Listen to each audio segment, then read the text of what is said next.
The metal door slid open with a hiss. Commander Ta looked up from the holographic map that floated above his desk. His face was tired, marked with old scars that told stories of battles long past. Outside the small window of his office, the artificial sun of Haven was setting, casting long shadows across the dome-covered city. "Commander, we have a problem," Captain Jun said as he entered. His uniform was clean but worn, just like everyone else's on Haven. Nothing new had been made in years. Everything was fixed, patched, and used again. Ta sighed and stood up straight. At 53, his body still held the strength of his youth, though pain lived in his joints now. "What kind of problem, Captain?" The long-range scanners picked up something. June placed a small device on the desk. It projected a blinking red dot moving slowly through a star map. "It's using collective energy patterns. Probably a scout ship." Tai felt his stomach tighten. The Collective, a union of over 300 alien species that controlled nearly all of the known universe. The same collective that had destroyed Earth 400 years ago and had been hunting humans to extinction ever since. "How far?" Tai asked, his voice steady despite the fear growing in his chest. 3 days at their current speed." June's face was grim. "They don't seem to be heading directly for us, but they're too close for comfort." Ta walked to the window and looked out at Haven. The colony was home to just over 10,000 humans, all that remained of a species that once numbered in the billions.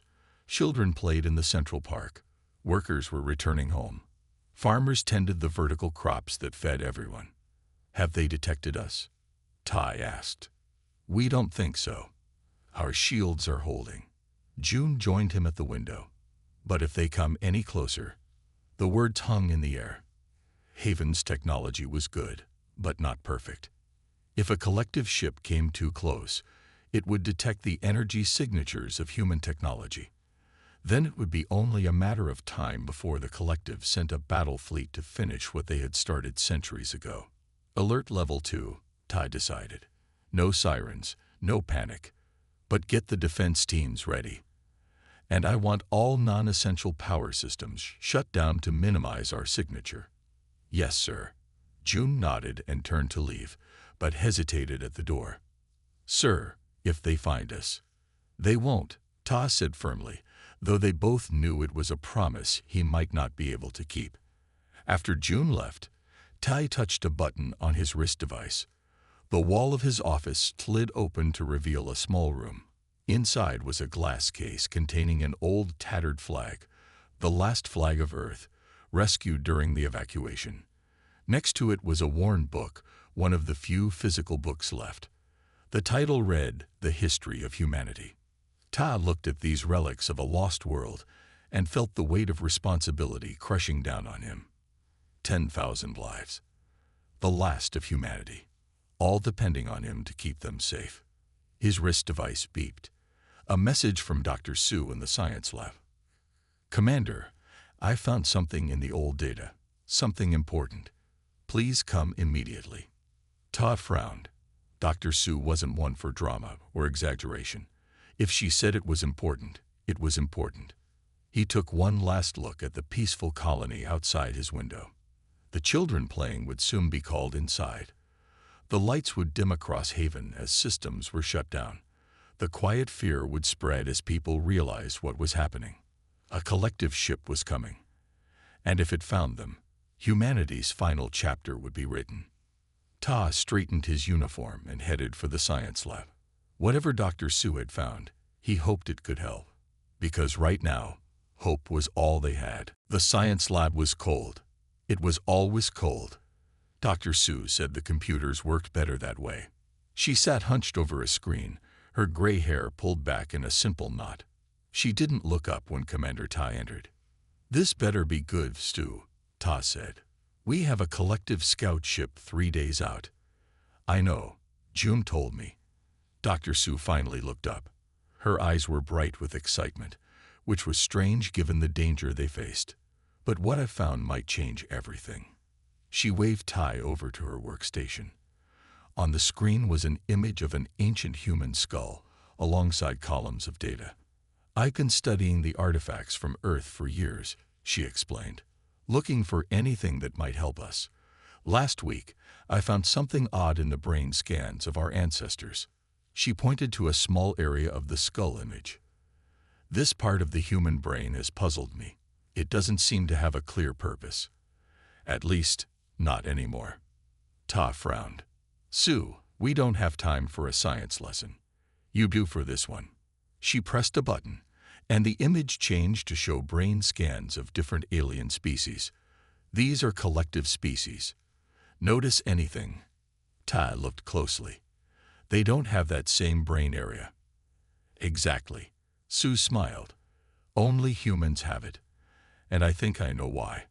She pulled up another screen showing energy patterns. "This is a type of energy that flows through everything in the universe, but it's on a frequency that collective sensors can't detect." And Ty was growing impatient. "And I believe humans once could sense and even manipulate this energy." Sue's voice dropped to a whisper, as if she feared being overheard. "That part of the brain was for connecting with it, but the ability went dormant thousands of years ago." A young man stepped forward from the corner of the lab. Ta hadn't noticed him before. He was thin, with clever eyes and grease-stained hands. An engineer, by the look of him. "Commander, I'm Juan," he said with a small bow. "Dr. Sue asked me to help because I've been working on neural interfaces. We think we can reactivate this ability." Sue continued, "Wake up what's been sleeping in our brains." Ta crossed his arms. "And what good would that do us?" Juan stepped forward. "If we can see and use energy the collective can't even detect, think of the advantages. Weapons they can't block. Communication they can't intercept. Shields they can't penetrate.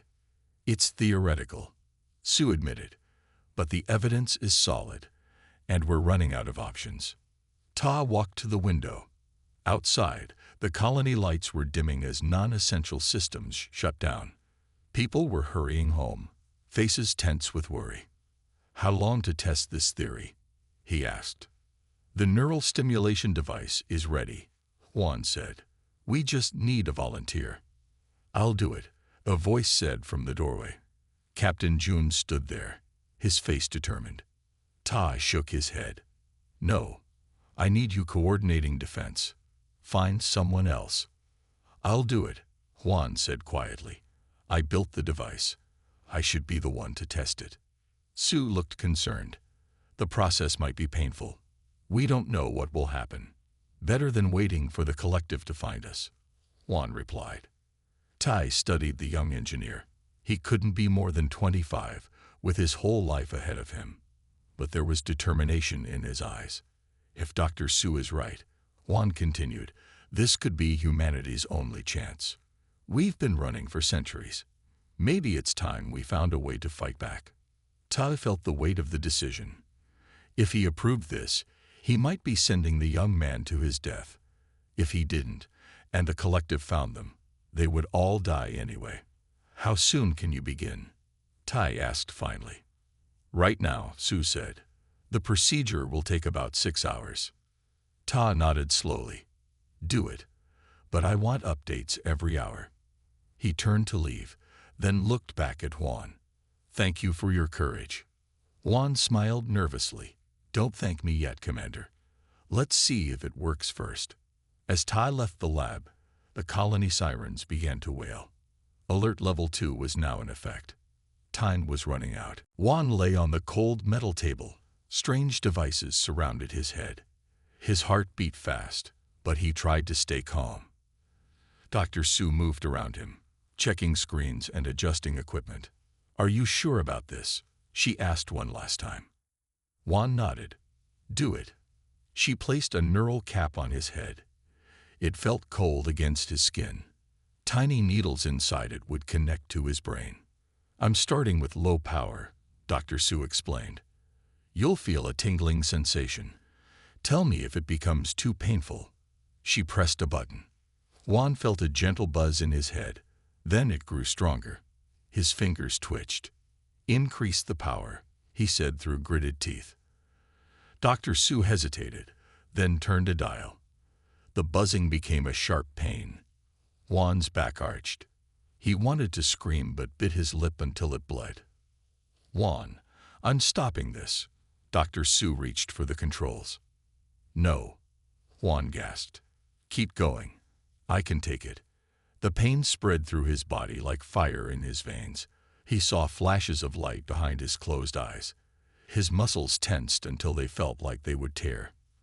Then something strange happened. The pain began to fade, not because it was getting weaker, but because Juan was somehow moving beyond it. He felt as if he was floating above his body, looking down at himself. And he saw something else, a web of soft light surrounding everything in the room. Threads of energy connecting all things. He could see the electricity running through the walls. He could see the life force in Dr. Sue, pulsing with worry and hope. Juan, Dr. Sue's voice seemed to come from far away. Your brain activity is off the charts. Are you okay? With great effort, Juan pulled himself back into his body. He opened his eyes, and the world had changed. Everything glowed with the energy he had seen. Dr. Sue was surrounded by a soft blue light. The machines hummed with power he could not only hear but see. I can see it, he whispered. The energy. It's everywhere. Dr. Sue quickly called Commander Ta. He arrived minutes later with Captain June. Did it work? Tai asked, his face tense. Juan sat up slowly. His body ached, but his mind felt clearer than ever before. Yes, and more than we expected. He lifted his hand toward a small metal tool on a nearby table. Focusing on the energy around it, he tried to connect with it.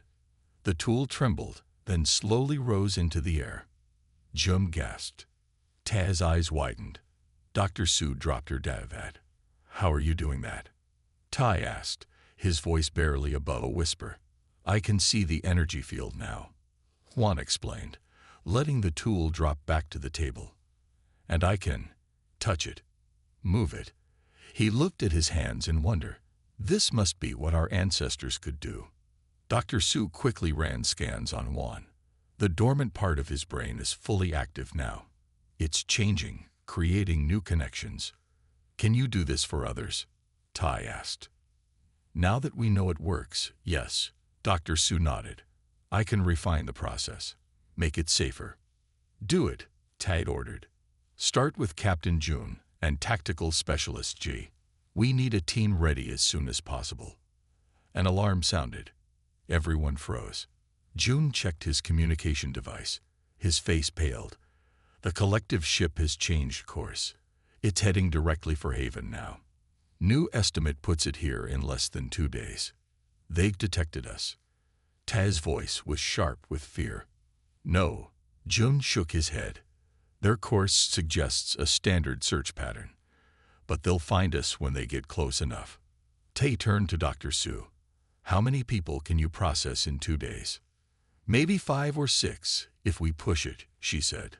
But we'd be rushing. It could be dangerous. Juan stood up. His legs were weak, but his eyes were bright with determination. We don't have a choice, he said. I'll help train them. We need to be ready when the collective arrives. Ta nodded, his face grim but resolved. Then we have work to do. The collective ship landed on Haven before anyone was ready. It touched down in a field 3 miles from the edge of the domed city. Its metal skin gleamed in the morning light. They're here, Captain Jun said. His voice was steady, but his hand shook slightly. The neural treatment had worked on him too. He could now see the energy fields just like Juan. Commander Ta looked at his small team. Captain Jun, Engineer Juan, and Tactical Specialist Jai had all gone through the procedure. Their eyes had a new awareness in them. Dr. Sue had tried to process 2 more soldiers, but both had suffered bad reactions. They were still in the medical bay. Remember the plan, Ta said. We observe only. Do not engage unless absolutely necessary. The team nodded. They wore plain clothes to blend in with Haven's farming community. Each carried a small communication device and a standard weapon hidden under their clothes. The main thing is to find out if they know we're human. Todd continued. If they're just doing a routine check, they might leave without discovering the city. The team moved out, using the underground tunnels to get close to the landing site. When they emerged, they stayed low in the tall grass, watching. The ship's door opened with a hiss. 3 aliens walked out. 2 were tall with bluish skin and 4 arms. The third was shorter, with green scales and eyes that moved independently of each other. Kavzorians and Avak, Jay whispered. Standard collective scout team. The aliens carried scanning equipment. They moved slowly, taking readings of the soil and air. They don't seem to be in a hurry, June observed. Maybe they don't suspect anything yet. Then the leader, the scaled Vac, looked up sharply. It pointed directly at the hidden humans and made a sharp clicking sound. They spotted us, Juan said, his heart racing. But how? Their scanners must be more advanced than we thought, Jai replied, reaching for her weapon. No, Todd hissed. Stick to the plan. We retreat. But it was too late. The aliens moved quickly, surrounding them before they could escape. Energy weapons were pointed at their heads. The Vac stepped forward. It wore a translator device around its neck. Humans, it said, the word filled with disgust. We thought your kind was extinct. June stepped forward, putting himself between the aliens and his team. We're just farmers, he said, trying to sound calm. The Vac made a sound like harsh laughter. Farmers do not carry weapons or communication devices. You are military. It raised its scanner toward June's face. Strange. Your energy signature is unusual. June felt something probe at his mind. The Vac was trying to scan his brain. Without thinking, he pushed back with his new abilities. He reached out with his mind and touched the energy flowing through the alien scanner. The device sparked and went dead. The Vac dropped it with a surprised yelp. Now, Ta shouted. The humans moved as one. Ji drew her weapon and fired, but set to stun, not kill.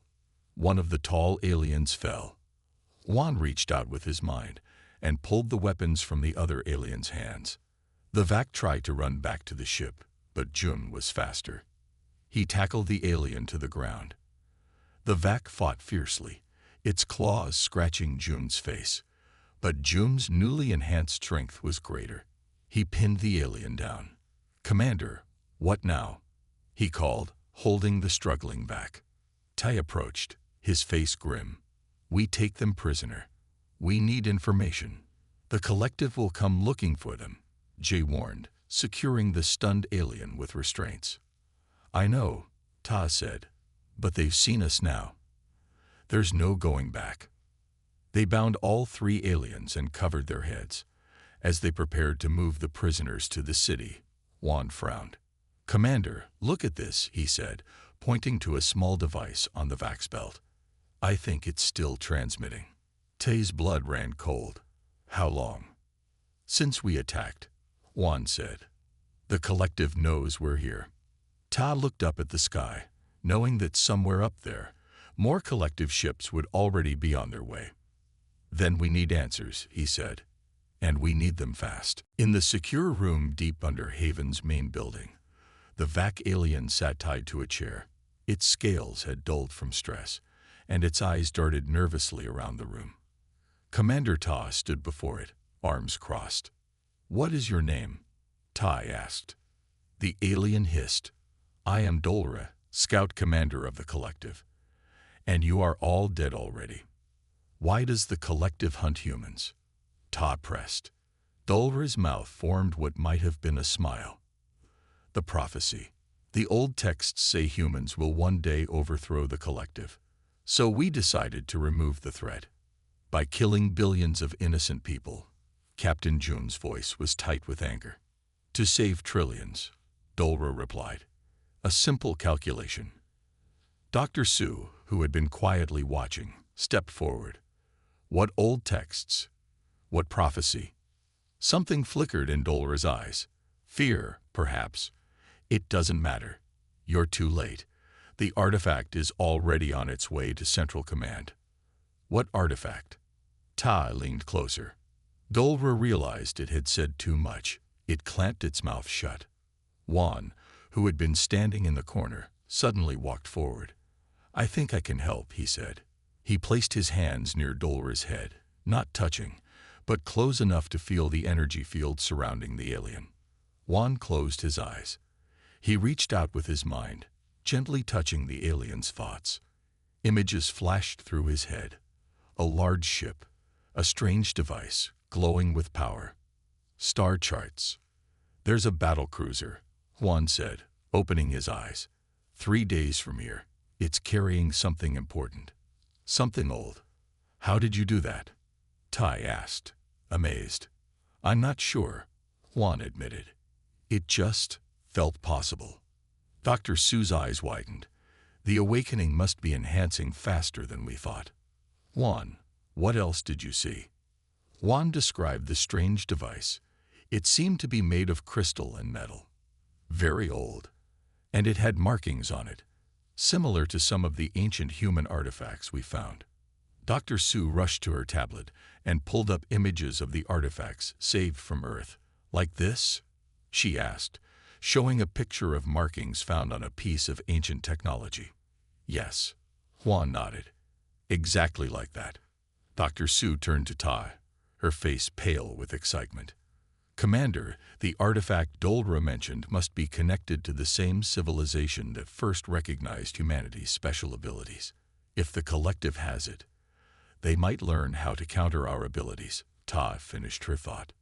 Dolra made a choking sound that might have been laughter. Too late, too late. Jai, who had been analyzing the information Juan pulled from Dolra's mind, looked up from her screen. I've plotted the battlecruiser's course. It's heading to a major collective base, but it will pass within half a day's journey of Haven. Tay's mind raced. If we could intercept it. You would die, Dolra interrupted. The battlecruiser has a crew of 300, the best warriors in the collective. But Ta wasn't listening anymore. A plan was forming in his mind. A desperate, possibly suicidal plan, but one that might give humanity a chance. Juan, he said, how much more can your abilities develop? Juan shrugged. I don't know. Every day I can do things I couldn't do before. And the others who went through the procedure.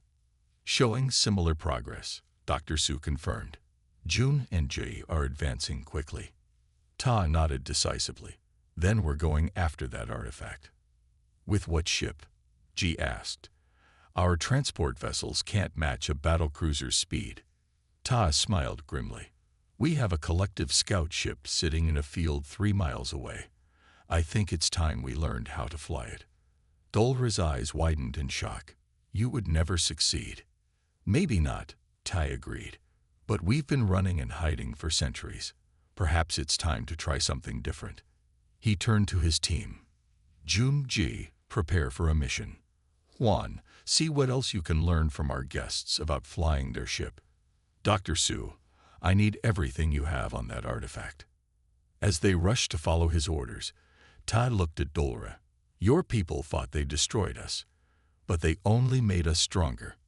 For the first time, the alien looked truly afraid. The collective scout ship rose silently into Haven's night sky.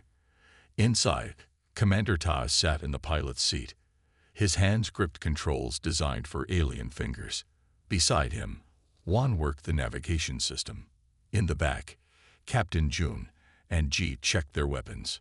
Are you sure you can fly this thing? Jun asked. Ta nodded. Juan pulled enough knowledge from Dolra's mind. And I flew transport ships during the evacuation of Earth. The principles are similar. They had spent 20 hours learning the ship's systems. Time they didn't have, but couldn't afford not to use. The battlecruiser would pass close to Haven in just 10 more hours. Remember the plan. Ta said as the ship broke through Haven's atmosphere. We approach as a returning scout ship. Juan will use his abilities to mask our life signs. Once we dock, we move fast. Ji, you create a diversion in the engine room. Jun and I will find the artifact. And I'll monitor everything from here, Juan added. His role was crucial. His ability to sense and manipulate energy fields had grown the most. The small ship accelerated into space.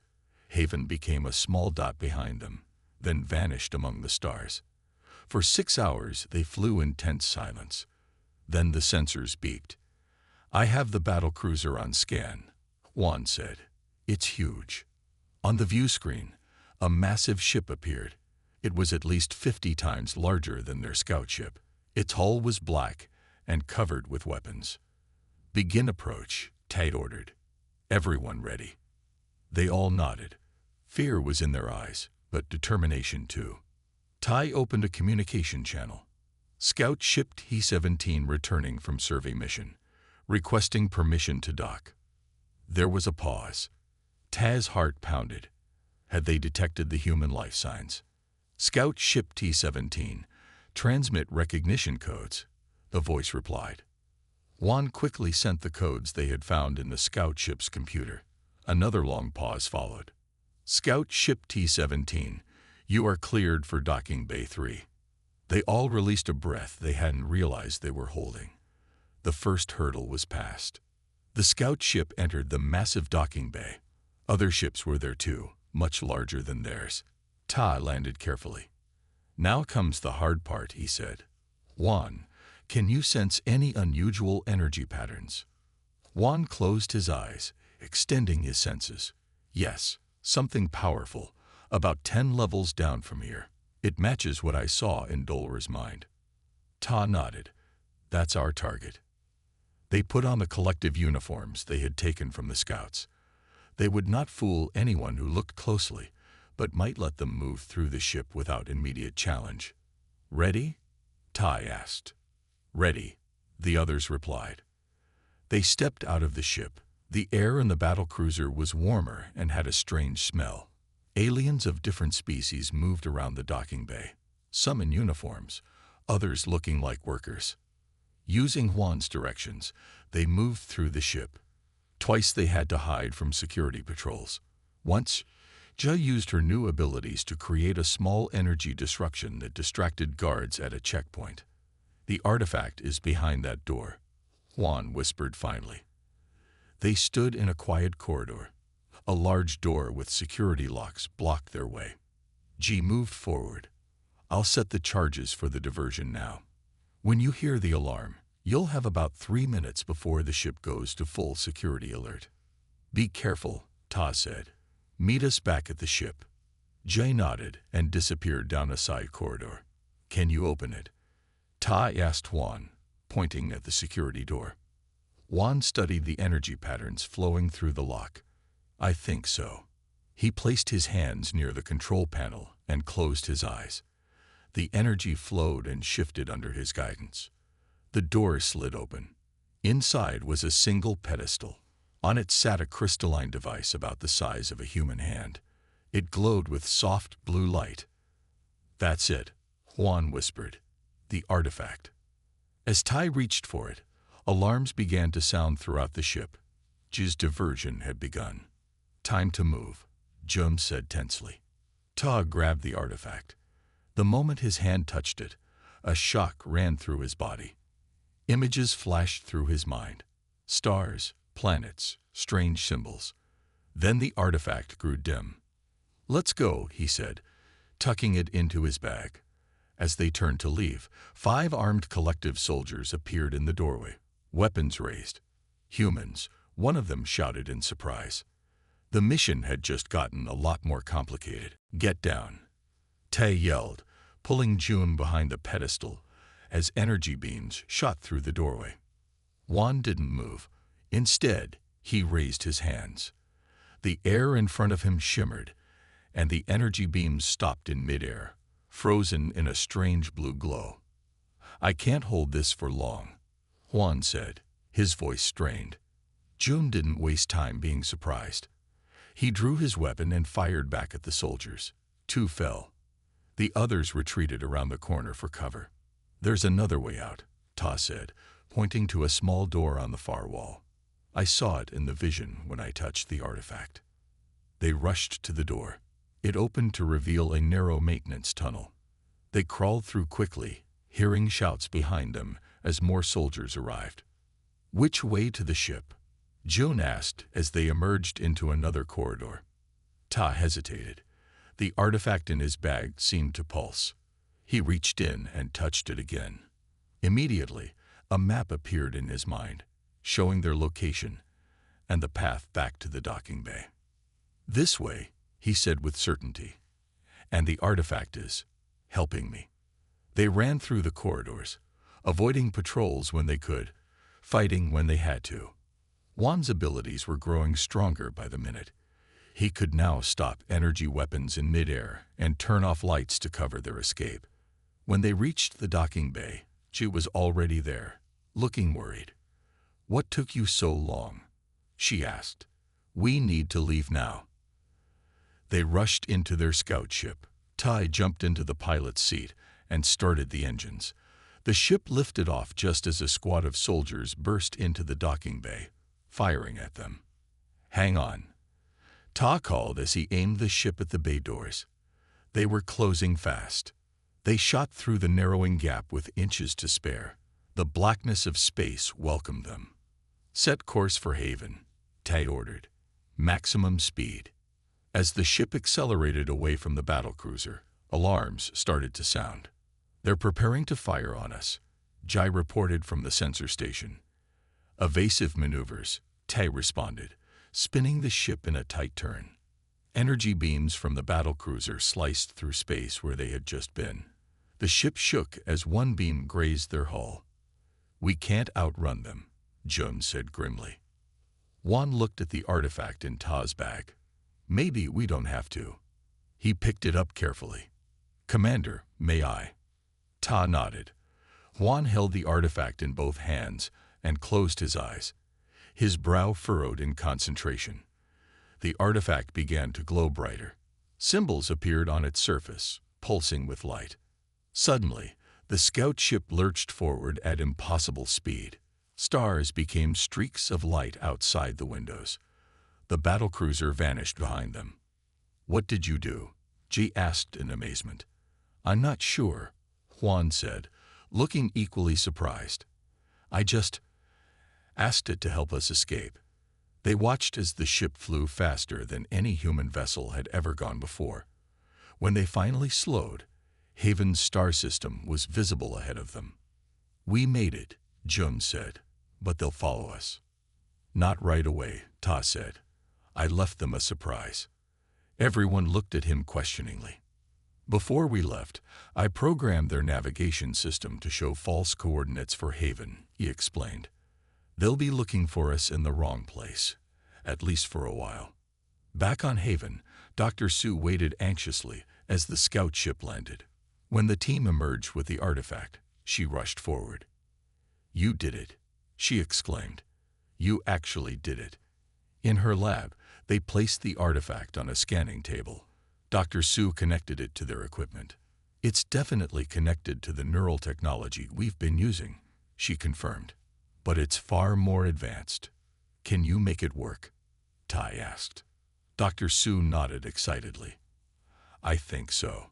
With this, we could enhance the awakening process for many more people, maybe everyone on Haven." Juan touched the artifact again. This time, a hologram appeared above it. Strange symbols floated in the air, then transformed into words they could understand. "To the children of Earth," Juan read aloud. "The time of awakening has come." They all stared in wonder as the hologram expanded, showing images of stars, planets, and beings that looked almost human, but not quite. "Who are they?" G whispered. "I think," Dr. Sue said slowly, "we're about to find out who created us." The hologram from the artifact expanded until it filled Dr. Sue's lab. The images were so clear they seemed real. A being that looked almost human stood before them. It was tall, with pale skin that had a slight blue tint. Its eyes were larger than human eyes and shimmered like stars. "Greetings, children of Earth," the being spoke. Its voice was gentle but powerful. "I am Era, the last of the predecessors. If you are seeing this message, you have begun to awaken." Everyone in the room stood frozen in amazement. Long ago, Our race saw the rise of the collective. Era continued. We saw how they conquered and destroyed. We knew we could not fight them directly. So we created you, humans, as our legacy. Created us, Dr. Sue whispered. We gave you special gifts, hidden in your genetic code. The ability to see and control energy fields that the collective cannot detect. But these gifts would only awaken when needed most, when your survival depended on it. The hologram shifted to show a star map. One point of light pulsed brighter than the others. There is a place, Era said. Our last installation. It contains technology that will complete your awakening. Go there. Fulfill your destiny. The coordinates appeared below the star map. Then the hologram faded, leaving them in stunned silence. We were created, June finally said, as weapons against the collective. Not weapons, Juan replied thoughtfully. Inheritors. The predecessors were dying out. They wanted someone to carry on after them. Tai studied the coordinates. This installation, it's not far from Haven. Maybe 2 days at maximum speed. Before anyone could respond, alarms began to sound throughout the colony. She rushed to a communication panel on the wall. Her face paled as she listened to the report. Commander, she called urgently. Multiple collective ships have entered the system. They found us faster than we expected. Tay's mind raced. How many ships? At least 5 battle cruisers and dozens of smaller vessels, Jai replied. They'll reach Haven in less than a day. We need to evacuate, Jun said. Get everyone to the emergency ships. Ta looked at the artifact, then at the coordinates on the screen. A decision formed in his mind. Dr. Sue, he said, how many people can you awaken with the artifact boosting your equipment? She thought quickly.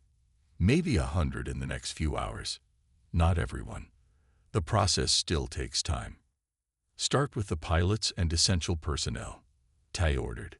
Jun, begin evacuation procedures. Get everyone ready to move. Where will we go? Juan asked. The collective controls almost everything. We go to the predecessor installation, Ta said firmly. If what Era said is true, it's our only hope. Gee, you and I will take the scout ship. We need to see what's there before we bring everyone. Jay nodded. When do we leave? Now, Ta said. Juan, you're coming too. We'll need your abilities. Dr. Sue looked worried. You won't make it back before the collective arrives. We know, Ta said grimly. But if we find something that can help, we'll send coordinates. The evacuation ships can meet us there. As they prepared to leave, a young officer rushed into the lab. Commander, our long-range sensors have detected another collective fleet approaching from the other direction. We're surrounded. The room fell silent. Everyone knew what this meant. Even if they evacuated, there was nowhere to run. Then we have no choice, Ta said. We find what the predecessors left for us, or humanity ends here. He looked at his team. Despite the dire situation, he saw determination in their eyes, not fear. Let's go, he said. As they headed for the scout ship, Ta felt the weight of 10,000 lives on his shoulders. But for the first time in centuries, humanity wasn't just running away. They were running toward something. A chance. A hope. Perhaps, finally, a future. The predecessor installation was hidden inside a small moon. From the outside, it looked like any other lifeless rock. But as the scout ship approached, a door slid open in the surface, revealing a docking bay that had waited empty for thousands of years. It recognized us, Juan said in wonder. It knows we're human. They landed and stepped out cautiously. The air was breathable. Lights came on automatically as they walked deeper into the installation. The walls were made of a strange metal that seemed to glow from within. Look at this place, Jai whispered. It's been waiting all this time. They reached a large circular room. In the center stood a pillar of crystal, similar to the artifact but much larger. As they approached, it lit up with a soft blue glow. Juan felt drawn to the crystal. He placed his hand on its surface. Immediately, information flooded his mind. He saw how the technology worked, what it could do, and how to use it. "This is amazing," he said, his eyes wide with excitement. "This crystal can amplify our abilities 100-fold, and it can be connected to others like it. Can it help us against the collective?" Tai asked. "More than help," Juan replied. "It can save everyone on Haven." Ji's communication device beeped urgently. She answered it, her face growing pale. "Commander, it's Captain Jun. The collective fleet has reached Haven. They've begun the attack. Our shields are failing." "How long do they have?" Tai asked. "An hour, maybe less," Ji replied. Tai looked at Juan. "Can you make this work?" "Yes," Juan nodded. "But we need to get back to Haven." "There's no time," Ji said. "Even at maximum speed, we'd be too late." Juan touched the crystal again, his face lighting up with sudden understanding. "We don't need to go back. Not in the ship." He pointed to a platform on the far side of the room. "That's a transport device. It can send us directly to Haven, as long as we have something to lock onto." "The artifact," Tay realized. "Dr. Sue has it connected to her equipment." "Exactly," Juan said. "And we can bring help." They worked quickly. Juan, guided by the knowledge from the crystal, activated ancient systems that had lain dormant for millennia. The crystal began to pulse, and smaller crystals rose from compartments in the floor. "Take these," Juan told Tai and Ji, handing them each a crystal. "They'll connect you to the main system." They stepped onto the transport platform, each holding a crystal. Juan activated the controls. "Focus on the artifact," he instructed. "Picture it in your mind."